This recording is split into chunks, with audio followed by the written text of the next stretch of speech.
welcome to the Passenger Seat Podcast, a podcast designed to fill your passenger seat with chat about classic cars, all recorded from my 1968 Morris Minor Peggy. I'm Becca, and today we're going to be talking about something that I started kind of floating about in the last series, and I've actually managed to do a little bit of since we last spoke about it, and that is kind of doing good with your classic car, getting it out there, getting people to experience it beyond just your typical car shows and things like that. We did a whole big episode about it in the last series because it's something that I'd been really thinking about and trying to do a bit more of. And since then I've actually been to one Brownie guide group and one girl guide group, and I thought I'd share my experiences with you of that, and hopefully encourage some of you guys, if it's appropriate for you, to give it a go.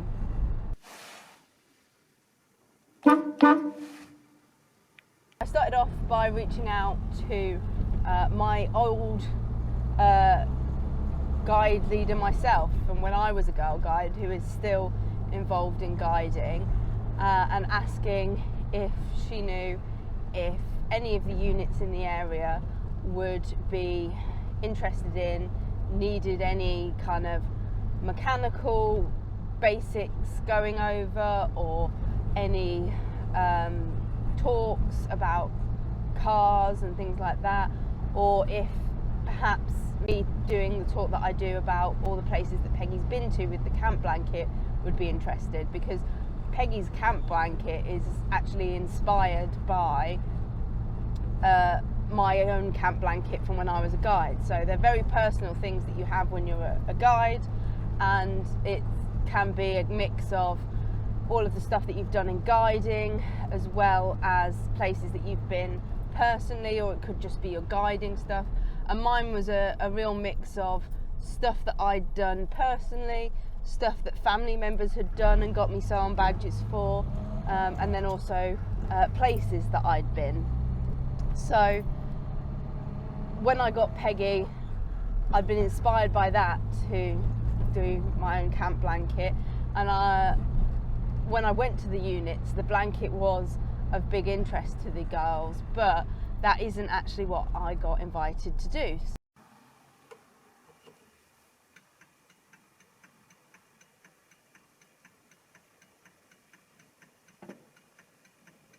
In the first case, my old guide leader Rudy, her own unit was looking to do their fixing badge, which has kind of three elements to it. One's about fixing a puncture on a bike, one is about fixing kind of an issue with pipe work, and one is about fixing something to do with a car. And the last time that she'd done it with a guide unit, she said the wheel came on and off my car so many times, I was really worried on the way home that it wasn't properly reattached and that it was going to come off of its own accord on the drive home. Well, it just so happens that taking Peggy's wheels off is something I'm incredibly familiar with, and have done quite a few times for easier access to grease the trunnions sometimes, checking your brakes, readjusting your brakes. Obviously when I first repainted the wheels, so if nothing else, taking a wheel on and off is something I feel reasonably professional at. But also I wanted to give the girls the opportunity to see just how easy a car like this can be to work on, and so absolutely jumped at the chance to go along. And even though it was kind of September and into the evening, so nights were getting a bit darker, the girls were well equipped with having big floodlights and stuff in the car park of where they meet, for me to be able to go along and give them a demonstration in the evening. So the unit got kind of split up into three, so I went through these kind of basic maintenance checks with the girls 3 times, and it was really interesting because the groups that they were in were kind of quite mixed, but each had their own level of interest and excitement about the whole thing.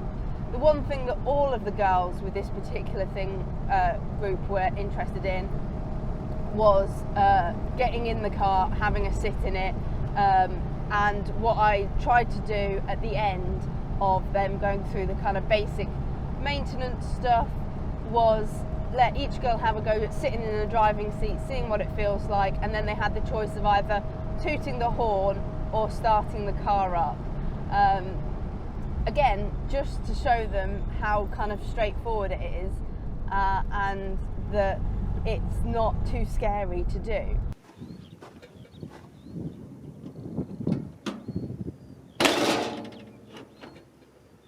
The basic maintenance that I went through with them was obviously taking a wheel on and off, and that one was quite good because I've got an extending wheel nut remover.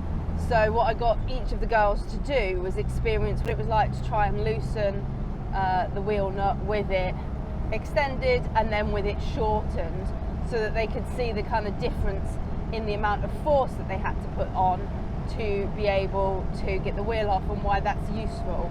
And that's something that they then got to experience again with when we were jacking and lowering up the car as well. We also showed them how to check for spark.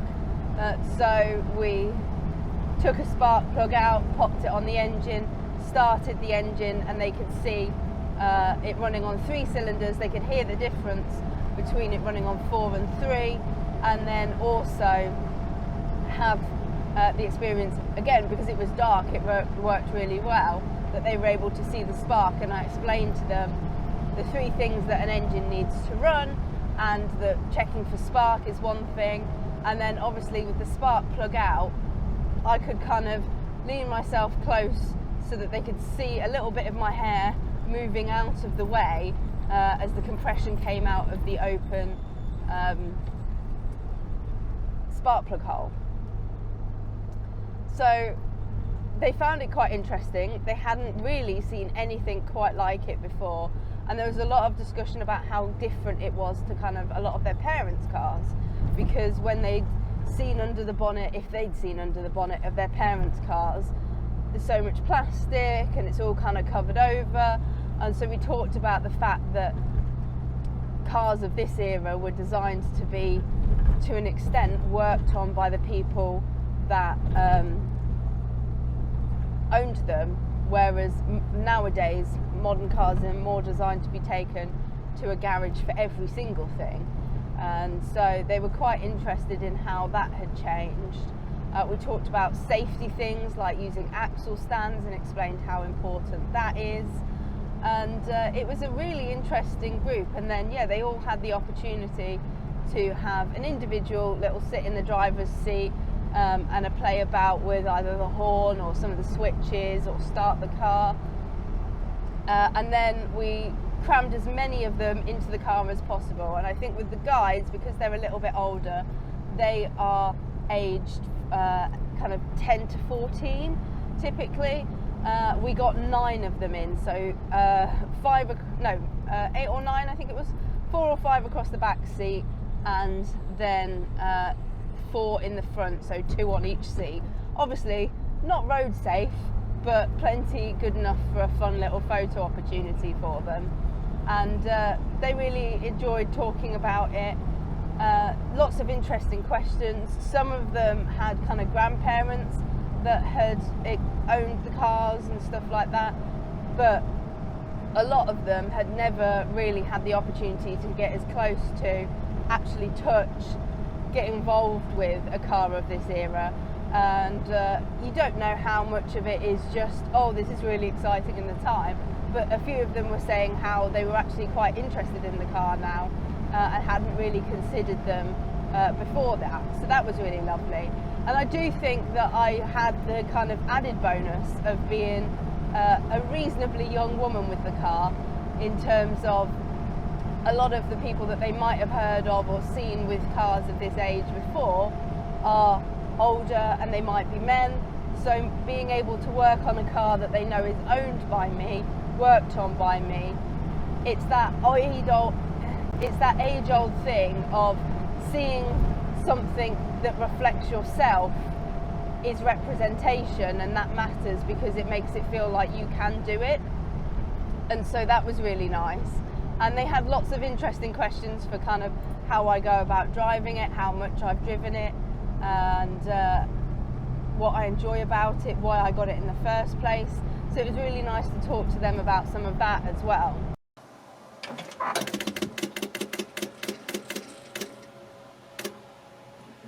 Now, Rudy is the county commissioner, I think, for the area. So she put a post up saying that I'd been round and done the fixing badge with her group, and that I was available to go to other groups, which I really appreciated. And so I got asked to go to a Brownie unit to talk about kind of tools and fixing and things like that for basically one of their life skills badges. They're done quite kind of differently to how I remember.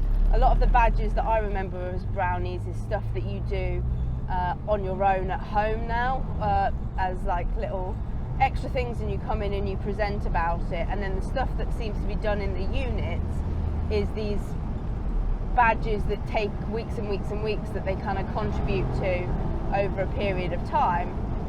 And so this was kind of a life skills badge that a lot of them were working towards. So this element was all about tools. So they brought in some screwdrivers to learn about kind of screwing screws into wood and how that worked. And then I was all about kind of the more mechanical tools. So I had a lot of fun bringing my toolbox out of the back of Peggy, having kind of covered up my slightly naughty Bob the Builder sticker, and brought that in and kind of did a bit of a, if you remember on YouTube, the old what's in my bag videos, I did a kind of what's in my toolbox video. So I went through what some of the tools were that I carried round in Peggy, and explained what they did, how you use them, and why I was using them with my car, why you might not use them with a modern car, or why you might still use them with a modern car, because obviously I'd got things like Whitworth spanners, Imperial spanners, so kind of explained some of the differences there. Things like feeler gauges were interesting, explaining kind of socket sets and all of that stuff, really interesting, and took in my jack and my axle stands once again, and explained those to the girls, and again the safety aspects of working on cars.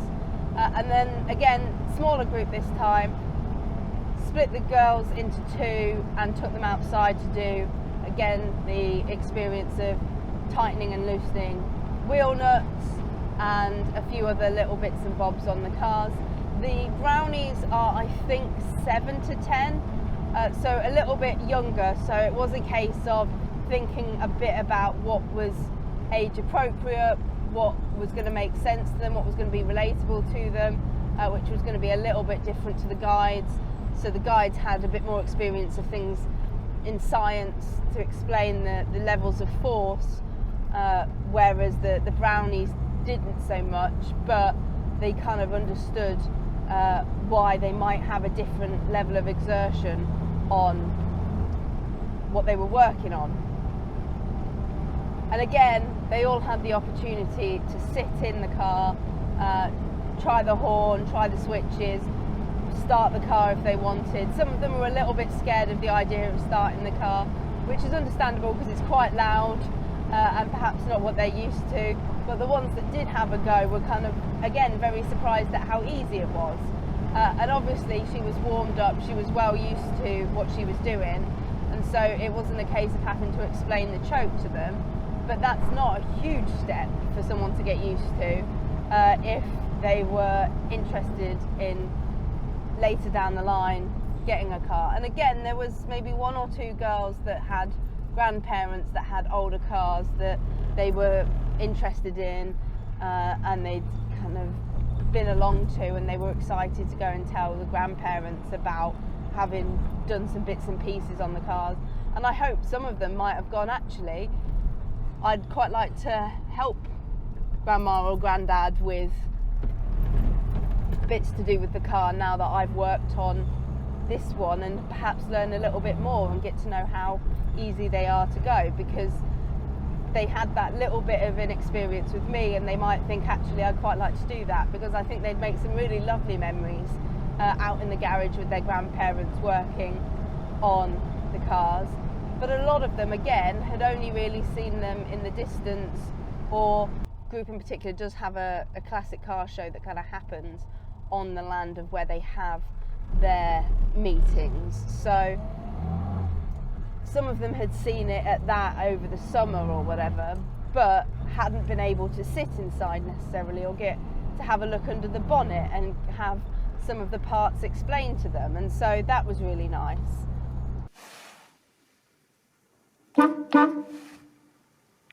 And overall, I left both evenings feeling really, really positive and really happy, and it filled my cup almost as much as it gave them something to do. It was a really rewarding thing to be part of, and I hope that some of them have shared what they've learned, perhaps with siblings, or some of them had parents come along at the end and say that they were really enjoying it. Could they get a photo in the car before they went home? And obviously that was an absolute yes kind of thing.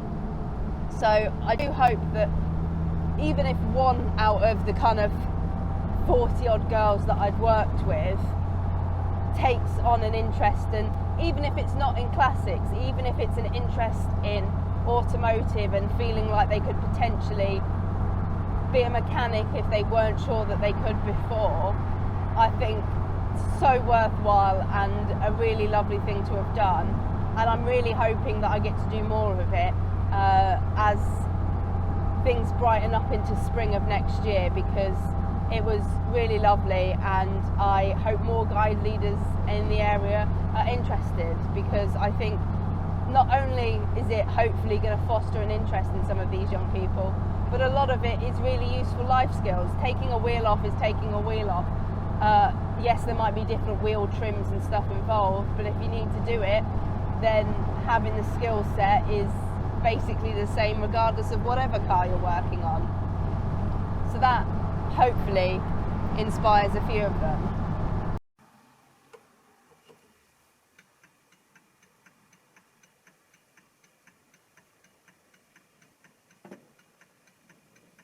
I'd love to hear if you've ever done something similar, if you enjoyed it.